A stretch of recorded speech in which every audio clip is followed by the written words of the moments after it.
Hello students, आज हम लोग क्लास 8 का केमिस्ट्री को आगे बढ़ाएंगे, है ना। तो लास्ट क्लास में हम लोग फिजिकल प्रॉपर्टी ऑफ मेटल पढ़े थे। लास्ट क्लास में हम लोग क्या पढ़े थे? Physical property of metal. तो आज हम लोग करने जा रहे हैं केमिकल प्रॉपर्टी ऑफ मेटल। आज हम लोग करेंगे केमिकल प्रॉपर्टीज ऑफ मेटल। अब समझो फिजिकल प्रॉपर्टी, केमिकल प्रॉपर्टी कैसे डिफरेंस है फिजिकल प्रॉपर्टी से। अब केमिकल के साथ मेटल रिएक्ट करेगा किसी भी दूसरे एलिमेंट के साथ या दूसरे कंपाउंड के साथ या किसी भी केमिकल के साथ जब मेटल रिएक्ट करता है तो क्या होता है, किस एलिमेंट से कंपाउंड करने पे किस एलिमेंट या कंपाउंड से रिएक्ट करने पर क्या होगा, यही पढ़ेंगे हम लोग। तो सबसे पहले हम लोग मेटल को ऑक्सीजन के साथ रिएक्ट करवा कर देखते हैं क्या होता है। सबसे पहला केमिकल प्रॉपर्टी क्या है? Reaction with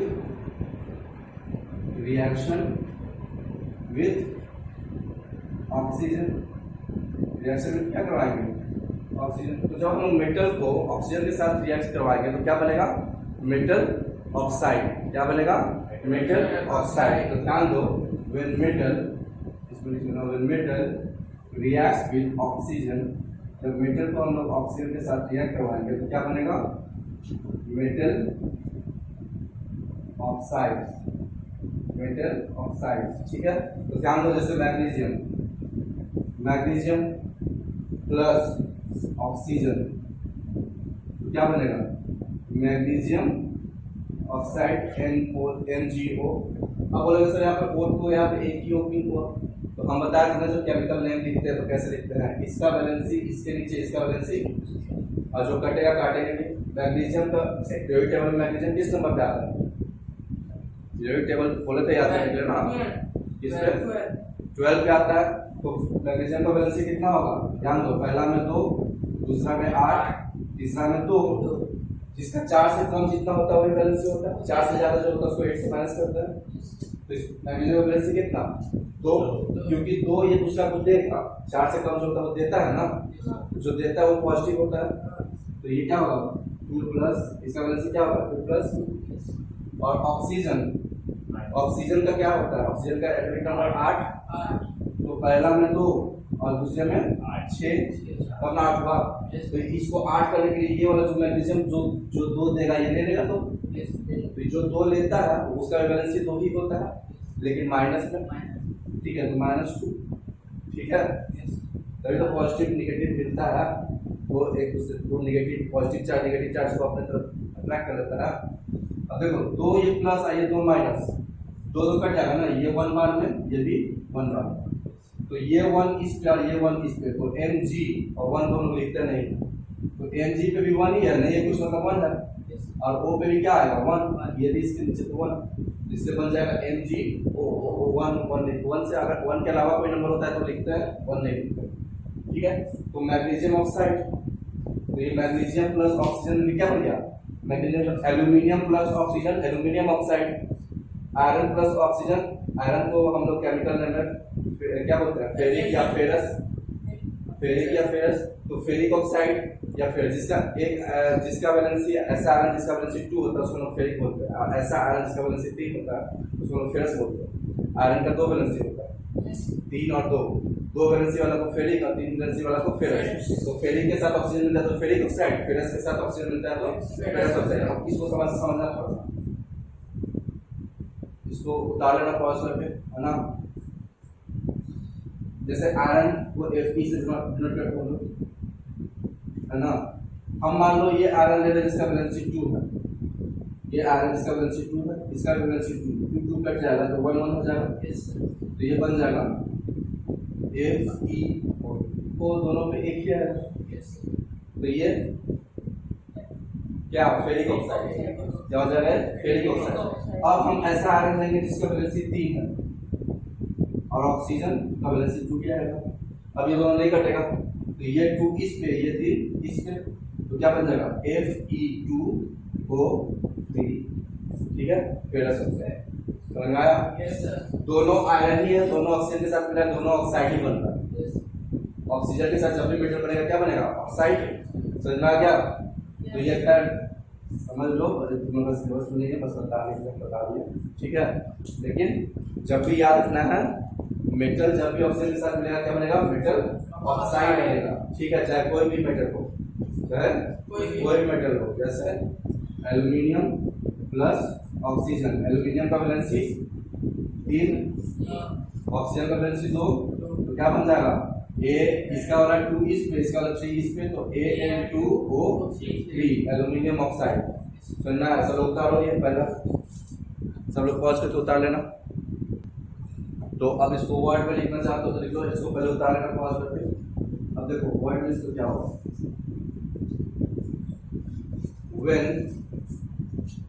when metals reacts when metal reacts with oxygen, when metal reacts with oxygen, metal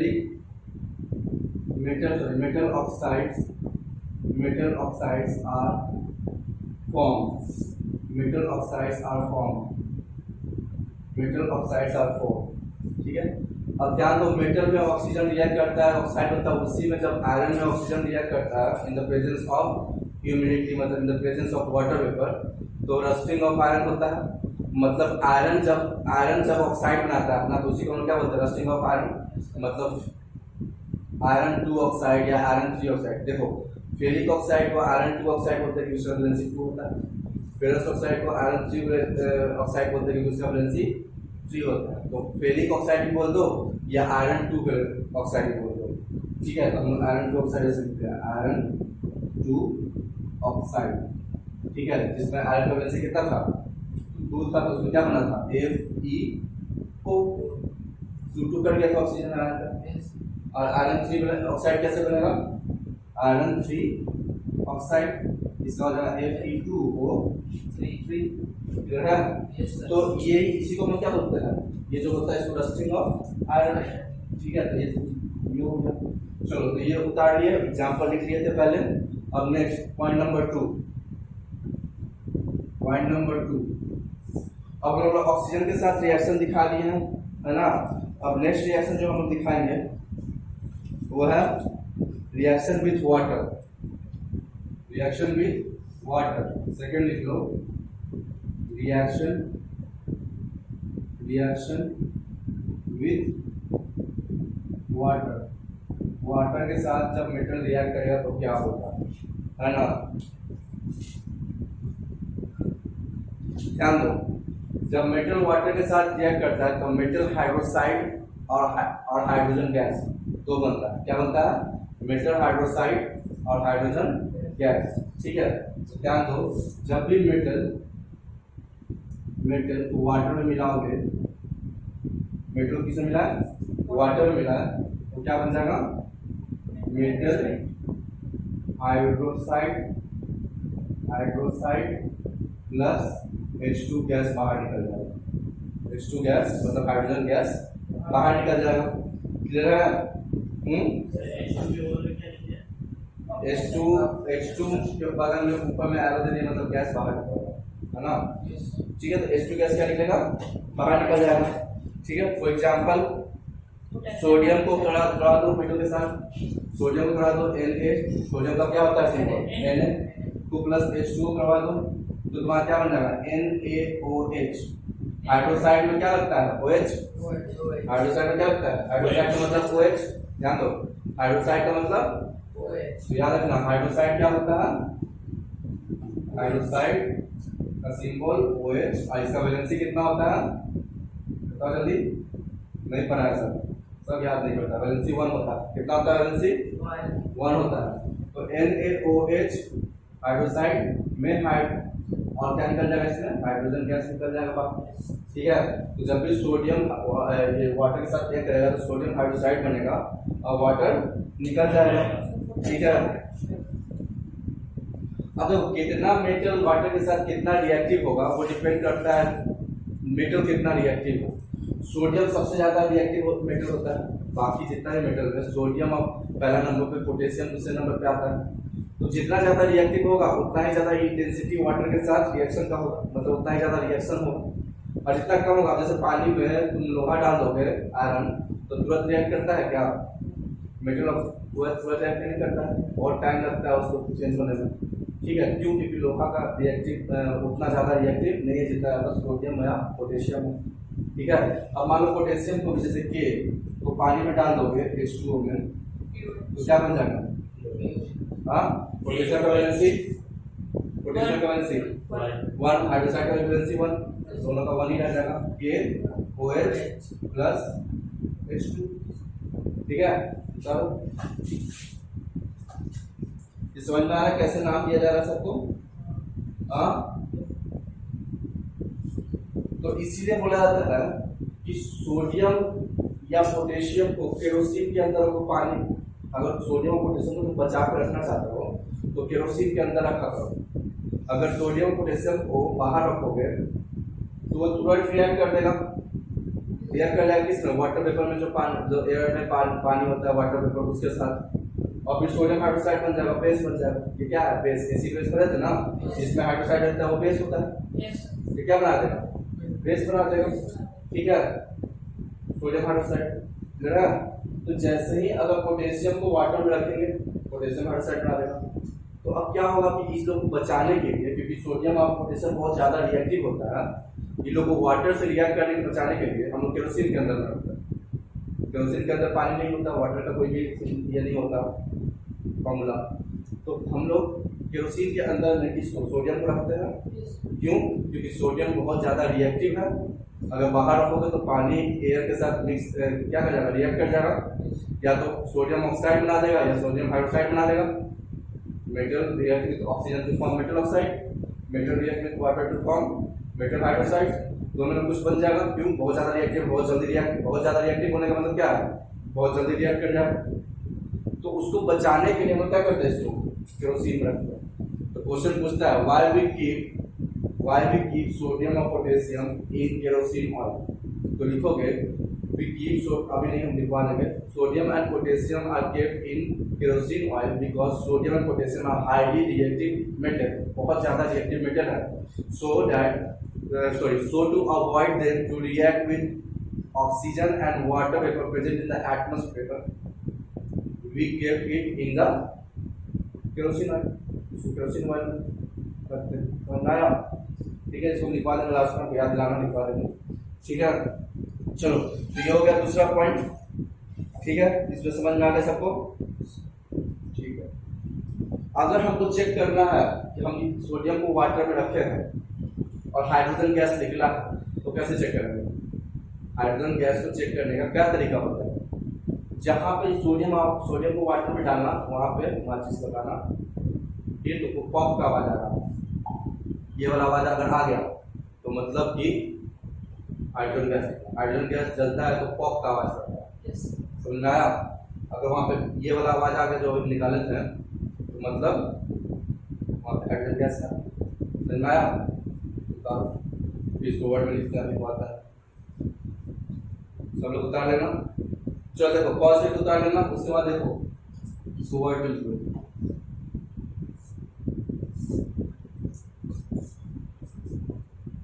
इसको भी उतार लेना, याद कर लेना।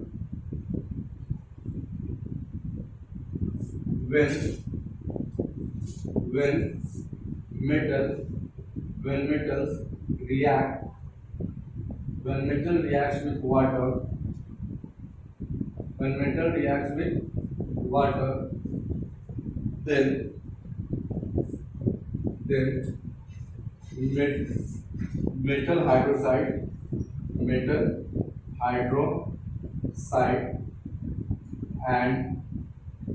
metal hydroxide and hydrogen gas are formed. Metal hydroxide and hydrogen gas are formed. जल्दी उतार दो, ठीक है, समझ में आ गया? Yes sir. Next point number 3, तीसरा है reaction of metal with acid. अब जब मेटल एसिड के साथ रिएक्ट करेगा तो क्या होगा? मेटल जब एसिड के साथ रिएक्ट करेगा तो क्या होगा? जब मेटल एसिड के साथ रिएक्ट करेगा तो क्या बनेगा? सॉल्ट एंड वाटर, जैसे हम लोग पढ़े थे ना, सॉल्ट एंड वाटर नहीं, सॉल्ट एंड हाइड्रोजन गैस। यहाँ पे क्या बनेगा, जब एसिड और बेस रिएक्ट करता है तब सॉल्ट एंड वाटर बनता है, इसको न्यूट्रलाइजेशन रिएक्शन बोलते हैं। पढ़े थे ना इसी प्रेस लास्ट क्लास में। लेकिन जब मेटल रिएक्ट करेगा जिसके साथ, एसिड के साथ, तो क्या बनेगा, कोई एक सॉल्ट बनेगा और उसके साथ क्या निकलेगा, हाइड्रोजन गैस। क्या निकलेगा, हाइड्रोजन गैस। तो लिख लो point number 3, reaction of metal, reaction of metal, reaction of metal, reaction of metal with acid, reaction of metal with acid. जल्दी, तो reaction of metal with acid में हम लोग क्या लिखेंगे, metal plus acid, metal plus acid क्या बनाएगा, salt plus hydrogen gas, salt plus hydrogen gas. ठीक है, एग्जाम्पल में हम लोग क्या ले, मैग्नीशियम को हाइड्रोक्लोरिक एसिड के साथ रिएक्ट करवा दो। मेटल में क्या लिख दिए, मैग्नीशियम, एसिड में हाइड्रोक्लोरिक एसिड, फॉर्मूला क्या होता है, HCl, हाइड्रोक्लोरिक एसिड HCl। अब क्या बनेगा, क्योंकि अब देखो इसमें कैसे मेटल में इसमें सॉल्ट बनेगा, कोई भी एसिड होगा उसमें एक हाइड्रोजन होगा और एक कुछ और होगा, तो हाइड्रोजन को छोड़ के जो दूसरा है ये दोनों मिल जाएगा, हाइड्रोजन को छोड़कर ये इससे मिल जाएगा। तो क्या बन जाएगा, magnesium chloride, magnesium react with chlorine, magnesium react with chlorine to form magnesium. Magnesium का वैलेंसी 2 हर नंबर पे आता है ना, 2 8 2, लास्ट में 2 आया।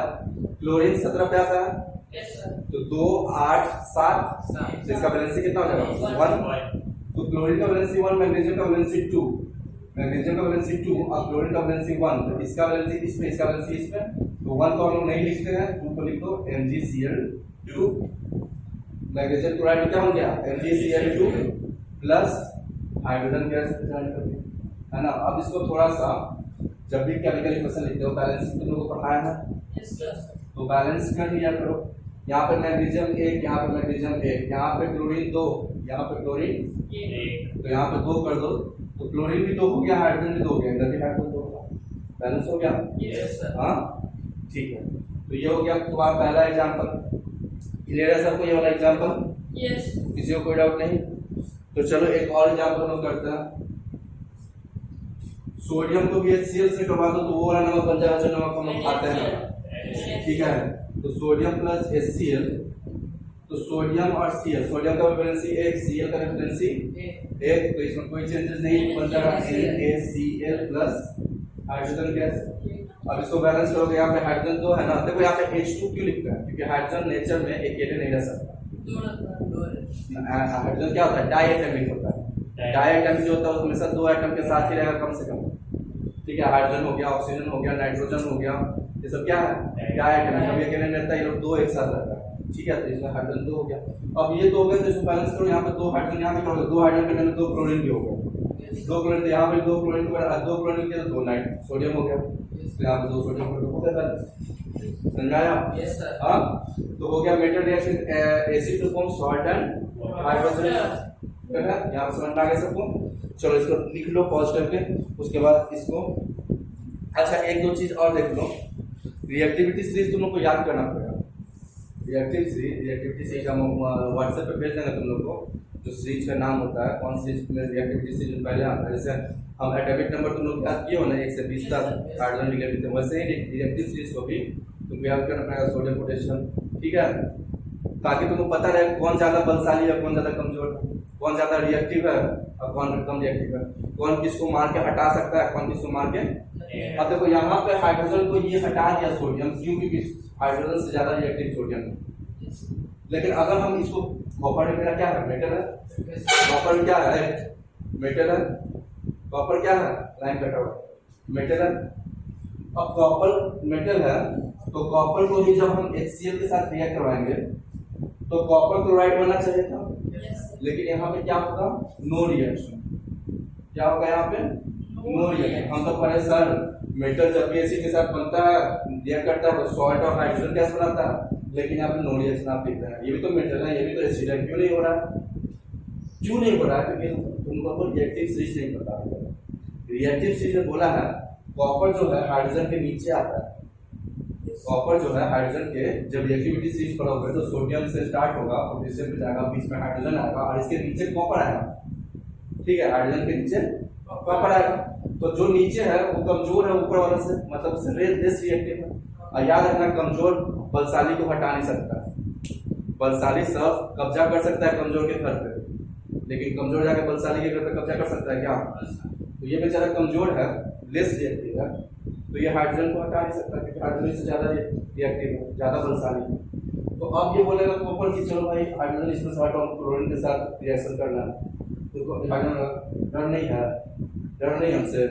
हाँ, तो बेचारा डर के बोलेगा ठीक है भैया माफ कर, तो बोलेगा नो रिएक्शन, मेरे पास का नहीं, बोलेगा ना। जैसे यहाँ पे मैग्नीशियम हाइड्रोजन को बोला हट, तो बोला हाइड्रोजन क्योंकि कमजोर था, पता है क्या मैग्नीशियम से कमजोर है, बोला ठीक है भैया हट गया।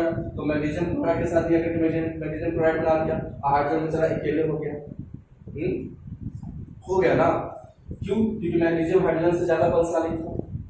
हाँ, छोड़ दिया क्लोराइड को मैग्नीशियम के लिए जड़ को।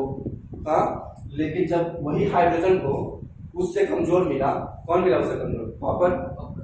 तो बोला आएगा तुम चल, तो कॉपर बेचारा साइड हो गया। क्यों? क्योंकि कॉपर कमजोर था हाइड्रोजन से। तो जो कमजोर था उसी को लोग दबाता है। तो यहाँ पर कॉपर को दबा दिया हाइड्रोजन, और यहाँ पर खुद हाइड्रोजन तब जाता है मैग्नीशियम और सोडियम के साथ। समझ आ गया? हाँ, तो उतार लो। और इसमें क्वेश्चन आता है why copper do not react with acid. Copper do not react with acid because copper is less reactive than hydrogen, so it does not displace hydrogen from its position। तो हाइड्रोजन को उसके position से हटा नहीं सकता। समझाया? सो याद दिलाना लिखवाया। ठीक है, नेक्स्ट इसको वर्ड में लिख लो, इसको उतार लेना पॉज करके।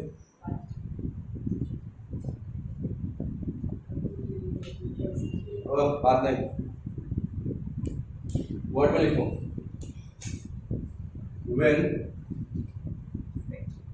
when metals react with acid, when metal reacts with acid, salt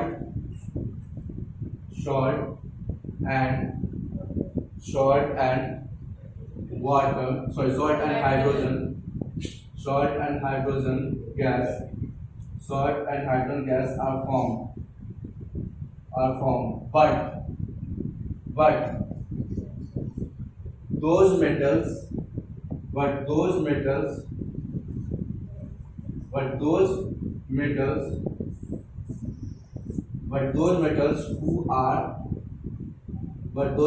who are less reactive, इससे कम रिएक्टिव होना चाहिए हाइड्रोजन से। but those metals, हाँ, तो but those metals, वो metals who are less reactive किससे? हाइड्रोजन से। किससे? less reactive than hydrogen do not react with acid, do not react with acid। ठीक है, तो आप बोले कि मेटल जब भी एसिड के साथ रिएक्ट करता है सॉल्ट और हाइड्रोजन गैस बनता है, लेकिन अगर जो मेटल है वो हाइड्रोजन से लेस रिएक्टिव है, मतलब ये जो रिएक्टिविटी सीरीज हम देंगे भेजेंगे तुम लोग को, उसमें हाइड्रोजन के नीचे जो है जो मेटल, अगर वो मेटल को हम एसिड के साथ रिएक्ट करवा रहे हैं तो कोई रिएक्शन नहीं होगा, नो रिएक्शन। क्यों? क्योंकि वो मेटल हाइड्रोजन से जब लेस रिएक्टिव तो हाइड्रोजन को डिस्प्लेस करेगा ही नहीं, उसके जगह से डिस्प्लेस नहीं करेगा तो एसिड टूटेगा ही नहीं। एसिड अपने आयन से नहीं टूटेगा, जब एसिड दो पार्ट में टूटेगा तो उसका पार्ट से कैसे ये रिएक्ट करेगा। समझ में आया? लगा यहाँ तक? पॉइंट नंबर 3 समझ में आ गया सबको? चलो पॉइंट नंबर 4। क्या हो गया? 1 मिनट दिखा रहा है, बाकी का नहीं। हाँ बाकी का इसको बात नहीं करना। चलो देखो रिएक्शन विथ बेसेस नेक्स्ट है हमारा point number 4 reaction with bases. जब acid base sorry metal base के साथ रिएक्ट करेगा तो क्या होगा, ठीक है। Reaction of metal with bases, reaction of metal with bases, ठीक है। Point number 4। अब ध्यान दो, जब मेटल बेस के साथ रिएक्ट करेगा, जैसे मेटल एसिड के साथ रिएक्ट किया था तो क्या बना था, सॉल्ट एंड हाइड्रोजन, सेम वही बनेगा।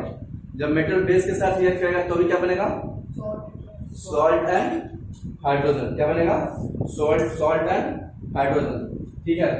चलो देखो कैसे, मेटल प्लस बेस क्या बनाएगा, नमक सॉल्ट प्लस हाइड्रोजन गैस, ठीक है। एग्जाम्पल जैसे सोडियम हाइड्रोक्साइड को हम लोग एल्यूमिनियम के साथ रिएक्ट करवा दो, एल्यूमिनियम को सोडियम NaOH के साथ रिएक्ट करवा दो, ठीक है। एल्यूमिनियम को NaOH के साथ रिएक्ट करवा दो तो क्या बनेगा, सॉल्ट बनेगा। कौन सा सॉल्ट बनेगा, सोडियम एल्यूमिनेट। कौन सा सॉल्ट बनेगा, सोडियम एल्यूमिनेट। तो देखो NaAlO2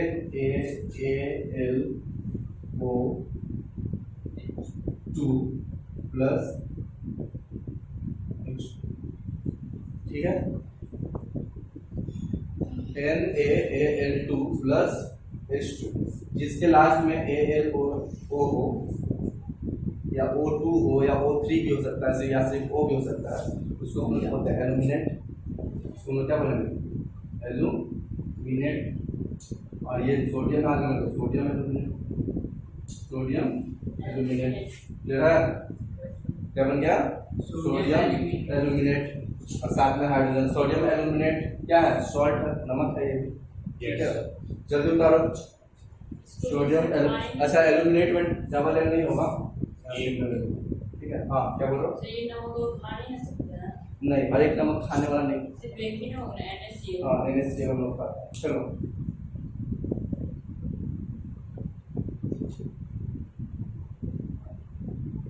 ठीक है, समझ में आ गया सबको।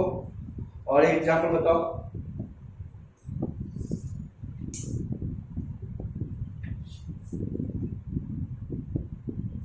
ठीक है, जिंक प्लस हमेशा NaOH हो गया, सॉल्ट KOH ले लो, पोटेशियम हाइड्रोक्साइड, ठीक है, पोटेशियम हाइड्रोक्साइड, ठीक है। अब देखो तो क्या बनेगा, क्या बनेगा,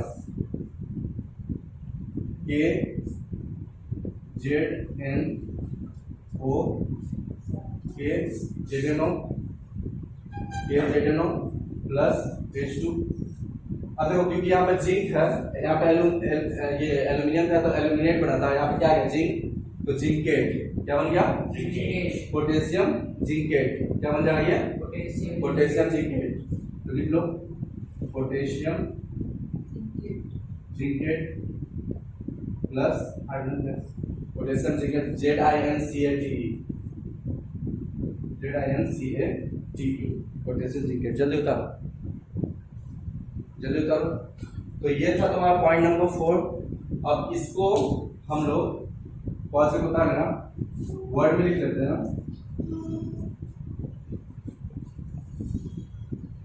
when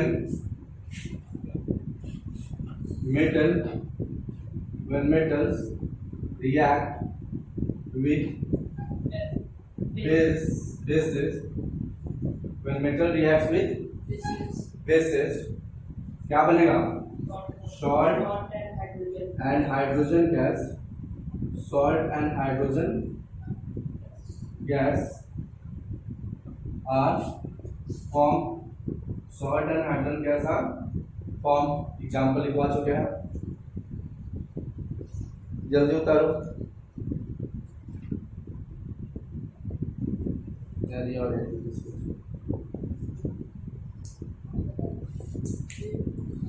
last point point number 5 last point इस चैप्टर का, मतलब इस चैप्टर का बोल रहा है, इस टॉपिक का केमिकल प्रॉपर्टीज ऑफ मेटल का लास्ट पॉइंट क्या होगा? Displacement reaction. डिस्प्लेसमेंट जो अभी हम बताए हैं उसी का बारे में आप बोलेगा। डिस्प्लेसमेंट रिएक्शन मतलब ऐसा रिएक्शन जिसमें एक मेटेरियल दूसरे को डिस्प्लेस कर देगा उसके जगह से। कौन किसको डिस्प्लेस करेगा?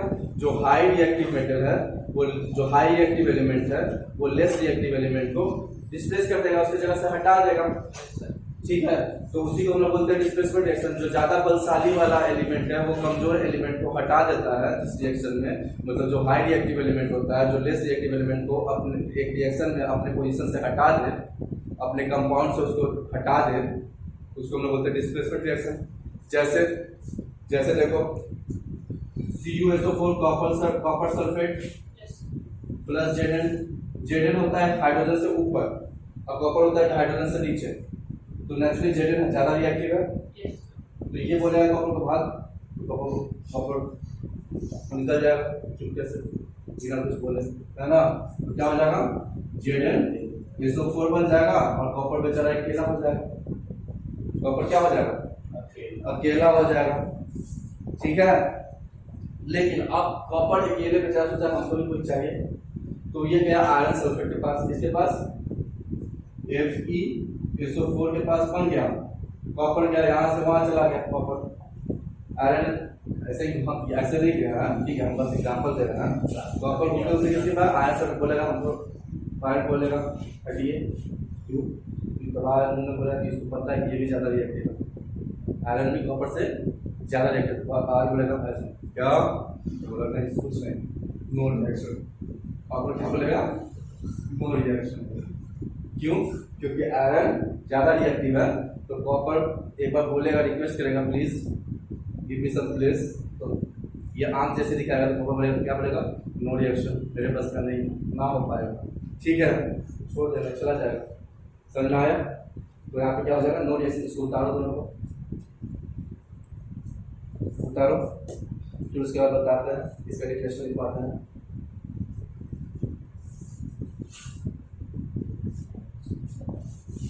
चलो देखो इसका डिफरेंशियल क्या होगा। ये भी तुम्हारा मेटल में ही आता है, क्योंकि मेटल ही दूसरे मेटल को क्या करता है? रिप्लेस करता है। एक हाइड्रोजन ही है एक ऐसा नॉन मेटल जो सिर्फ रिएक्टिविटी सीरीज में आता है, तो सब मेटल ही है। रिएक्टिविटी सीरीज जितना भी पढ़ोगे, potassium, sodium, calcium, magnesium, aluminium, zinc के बाद iron, lead, copper, silver, gold, यहाँ पर तो सिर्फ तुम लोग का जो दिया हुआ सिर्फ मेटल में ही दिया हुआ है, हाइड्रोजन भी बीच में आता है ना। तो तुम लोग का सिर्फ मेटल का ही दिया हुआ, तो मेटल ही दूसरे मेटल को क्या करेगा? रिप्लेस करेगा। तो यहाँ पे हम लोग इस कॉन्टेंट में ये लिख सकते हैं रिप्लेसमेंट रिएक्शन का definition, when the reaction in which highly reactive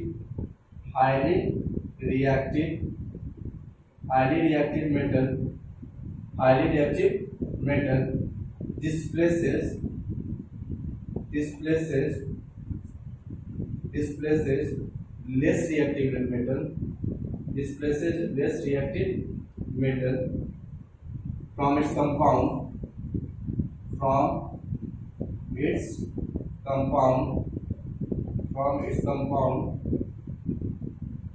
the reaction in which highly reactive metal displaces less reactive metal from its compound is called displacement reaction. Is called displacement reaction. Is called displacement reaction. So क्या बोलेंगे? तो ऐसा reaction जिसमें जो highly reactive metal होता है, वो less reactive metal को उसके कंपाउंड से हटा देता है, उसका जगह खुद ले लेता है, तो उसको हम क्या बोलते हैं? Displacement reaction. एग्जांपल लिखवा चुके हैं, है ना। तो चलो ये था हम लोग क्या प्रॉपर्टीज ऑफ, ये क्या था? केमिकल प्रॉपर्टीज ऑफ मेटल, है ना। अब हम लोग का बच गया physical and chemical properties of non metal. ठीक है, तो उसको अगले क्लास में कर लेंगे। ठीक है, चलो आज के इतना काफी है।